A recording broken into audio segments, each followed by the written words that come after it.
Hello. Welcome back to Cocktails and Cliff Notes. I'm your host, Mason, and today I am telling you the tale of Psyche and Eros, the mortal woman whose beauty angered the gods, and the god of love who fell for her anyway. Now, before I do that, we're going to mix up a lovely holiday cocktail. This is going to be the Peppermint White Russian. Let's mix it up. And then once we have our drinks, we can really talk.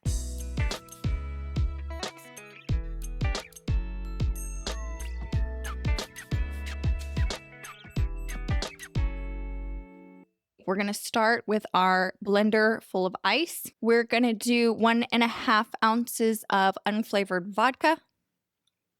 We're going to do 1 ounce of Carolyn's or Bailey's or Kahlua, whatever you prefer. We're going to add just a little bit of cream, and then we are going to blend. Now, set that aside, and we're going to take our glass. We're going to give it a peppermint rim. I'm using honey as my sticky element here, and some crushed up candy canes. Okay, we will dump in our little mixture here. Let's do some candy canes on the top, and there we go. And there you have it, our peppermint white Russian. Now, let's just get into our story today. Our story today is a story of trust and the kind of love that can survive even the harshest of trials. Both delicate and powerful, let's step into a world of the gods, one that touches the soul, one that's full of secret places and impossible challenges. As the story goes, there was once this beautiful princess, so beautiful that even Aphrodite herself, the very goddess of love, she grew very jealous of this beautiful princess named Psyche. Now, her beauty was said to outshine even the goddess Aphrodite, and she was not about that. So, when people began leaving offerings for Psyche instead of Aphrodite, the goddess's envy raged on. It was red hot, jealous envy. And this is one thing that I think most people love about Greek mythology is that the gods and the goddesses were very relatable, who were far from perfect. They got jealous. They had affairs all the time. Sure, us ladies out there, maybe even some men, can very much relate to the feeling of being jealous of another woman being prettier than you. And that's what Aphrodite, she was feeling it. She had that just burning through her body. So Aphrodite called for her son Eros, and Eros was the god of love. His whole thing was that he could shoot one single arrow, he could wound somebody, and he would make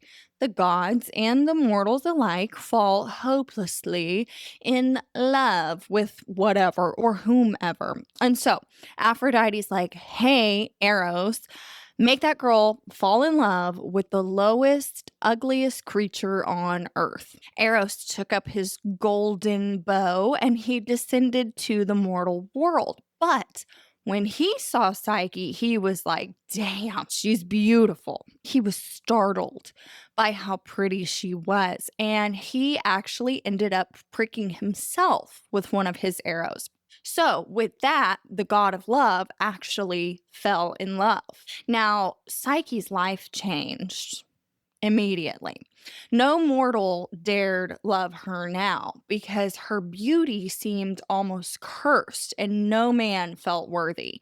Her parents, desperate, went to the oracle of Apollo for answers, and the oracle's prophecy was not a good one. It's not what you want to hear for your baby girl. So the oracle says, take your daughter to the top of the mountain, and there she will meet her destined husband. He's a winged serpent whom the gods fear. So tears fell as Psyche is making her way up to the tippy top of that mountain. She is dressed in her beautiful bridal finery, and she's just weeping because now she's got to marry a damn winged serpent, and she's the most beautiful of anybody that had ever walked. She's prettier than even the gods or the goddesses. So she pops up there and she's waiting for her due, basically. And this very gentle wind blows in. Now, they called this wind Zephyr, or the west wind, and it lifted her from the rocks and carried her to a hidden valley. Now, there in the valley stood a palace of marble. It was shining with divine light. There were invisible hands that would guide her, fed her, bathed her, and basically just helped her through her day and got her ready for bed each night. And in the darkness, her mysterious husband kind of pop in. Now, of course, at first she's like, oh my God, he's a winged serpent, but she can't see. And when he spoke with kindness. He loved her very tenderly, and he forbade her from ever seeing him. Which I would be like, I don't know about this. I'm just not sure about that. But he was like, you can't even look on my face. All you have to do is trust me, he whispered. If you love me, never try to see me. And she was like, okay. And so she lived in her little marble paradise, and she loved and cherished, yet always wondered who her husband might be or what her husband truly was. Because, she's told that he's a winged serpent. And so she's like, I wonder if he's actually a winged serpent, because he does not have the personality of a winged serpent. Not what I was thinking. But anyway, time goes on and things are good. She's very happy, and she's fallen very deeply in love with this character that she's never seen his face, which is really kind of sweet. Now, Psyche had some sisters. So these jealous sisters came to visit, and they saw her in her little marble palace, and she is surrounded by beautiful things and riches beyond belief. And they're like, how'd she end up with this? They basically start whispering in her ear, and they're like, he said, don't look at him. That doesn't make any sense, Psyche. They're like, why would you not look at him? He must be a total monster. That's why. He's quite literally a winged serpent. He's just hiding around in the dark. Aren't you curious? Their words kind of plant a seed, and she kind of can't help but wonder. And their words actually begin to poison Psyche's peace. And so later that night, unable to resist the temptation, she took a lamp and a dagger and she crept towards her sleeping husband. Now, in the soft light, she saw not a monster, but she saw Eros himself. And I'm going to bet that Eros was I bet he was pretty damn hot. And so she sees him. She's like, oh my God, this is the god of love. She saw his wings and they were folded beside him, and she saw his face and it was very radiant, and he was very, very handsome, and it was very serene, and he's just taking a little snooze. And so she's like, oh my gosh, this guy is hot. And she kind of bends over him to get a little bit closer look at his face. Now, a drop of the hot oil from her lamp actually ended up dripping onto him. So this hot oil burns his shoulder. And of course, Eros wakes up and he's like, yikes, damn. And he immediately is like, you're looking at me. I told you not to. He's like, love cannot exist without trust. You broke my trust. And so he basically just vanished into the night. Now, Psyche is not taking this well. I mean, he kind of ghosted a little bit, and she's crushed. Like, she's so sad. She doesn't know what to do with herself. And so she just starts wandering the earth, just weeping and searching for him everywhere, just begging him to come back and praying. And, that feeling like heartbroken and crushed because you got ghosted. That's kind of what she's going through. It was awful. Honestly, my heart breaks for her, and I don't even know if she's real. So this goes on for a time, and she's getting more and more desperate. So she ended up praying to Aphrodite herself, which was kind of ironic because Aphrodite was technically the reason why she was in so much pain. She was actually the reason why she was suffering at all. Now, she prays to Aphrodite, and Aphrodite didn't take any pity on her. She's like, ha ha. She literally laughed very cruelly, and she goes, you want my son? Then prove yourself worthy of love. Well, Psyche's like, okay, I'm in. Name it. And this begins her 4 impossible trials. So, first trial, she is sorting the seeds. There was this mountain of mixed grains: barley, mint, lentils, you name it. And they all needed to be sorted in one night, which is crazy. So, basically, Psyche goes in and she's like, oh my God, I'm never going to finish this. I probably won't finish this in a lifetime. I'm definitely not going to finish this in one night. So she's out there and she's just so heartbroken and she's so crushed. And as the story goes, her sadness was noticed by a swarm of ants, and they took pity on her and they sorted every single grain for her by dawn. So that was kind of a lucky break. And I don't think Aphrodite mentioned anything about getting outside help. So, sure, first trial done, in the bag. Next trial, the Golden Fleece. The Golden Fleece is where she was told to gather wool from vicious rams that grazed by a deadly river. Now, instead of going out there and struggling and trying to wrangle a casual ram, there's a gentle voice that actually whispers to her from the reeds, and it says, wait until dusk, gather the wool from the branches where it's caught. And so she actually listened and she survived.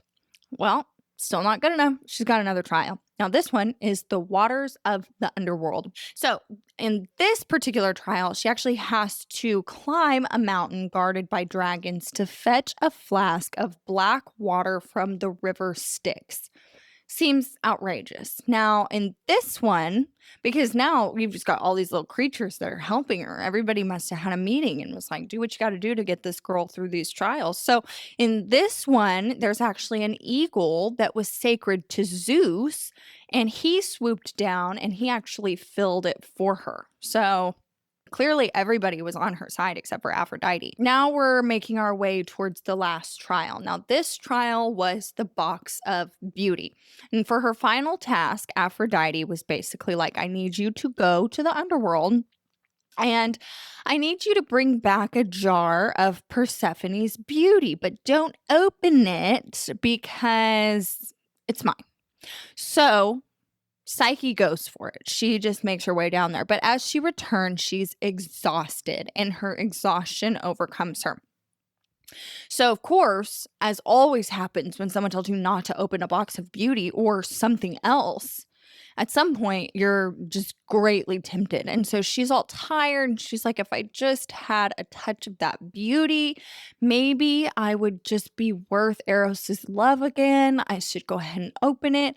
So she did. She opens the box and she falls into a death-like sleep because the box did not hold beauty, but it held the sleep of the dead. They were tricking people here and there, left and right, and all over the damn land. So, anyway, she is in a death-like sleep, and Eros catches wind of this, and he just hears all about her suffering and how awful it's been, and he cannot even take it. He cannot bear it. He cannot let this go on. So he actually flew to her side and he brushed away her sleep with his wings. Very valiant. And he ended up waking her with a kiss. He's like, baby, I'm sorry that you had to go through all of this. Let's just go before Zeus himself and we will plead for you. So Zeus actually, he was very unpredictable, but in this particular instance, he actually smiled and he said, for even the king of gods respects such love. And he actually offered Psyche a cup of ambrosia. And he says, drink, mortal, and become immortal, that love may never end. So Psyche, right then and there, was made a goddess. Now, her name, Psyche, which actually means soul, was joined forever to Eros, the god of love. And even Aphrodite eventually came around and she saw that no curse, no trial, no tribulation could deter or conquer love and such devotion. So they're together forever now. And from their union actually came a daughter, Hedone. I doubt I'm saying that right, but Hedone, or joy, is really what her name means. This was the child of love and soul. which is a great combo if you ask me. The Greeks said that when the soul learns to love without fear, to trust without seeing, and to endure without losing hope, then it becomes divine. And because true love, they said, is not blind, it's brave. And like Psyche and Eros, it survives every trial, which I love. That is such a rom-com of the ages. I love it. I am all for it. I wish we saw more of it in our modern world. This like true passionate love. We can overcome anything separate or together. I mean, that is damn sweet, you guys. This is why people love mythology, because there is such a relatability in every story, especially this one. And again, there's a story for every scenario that you walk through in life as a human on earth. And I really like this one because it kind of just puts a warm smile on your face when you think about true love like that. One thing I also love about Psyche and Eros is that they're teaching us something very timeless in the fact that love isn't just about desire. Love is about trust, it's about patience, and it's enduring through trials even when it seems impossible. This is a good story. It's a really good story. So, remember that the soul and love, once joined, can overcome anything. And here's to courage, here's to love, and the wisdom to trust, and the joy of the heart. Cheers to Psyche and Eros.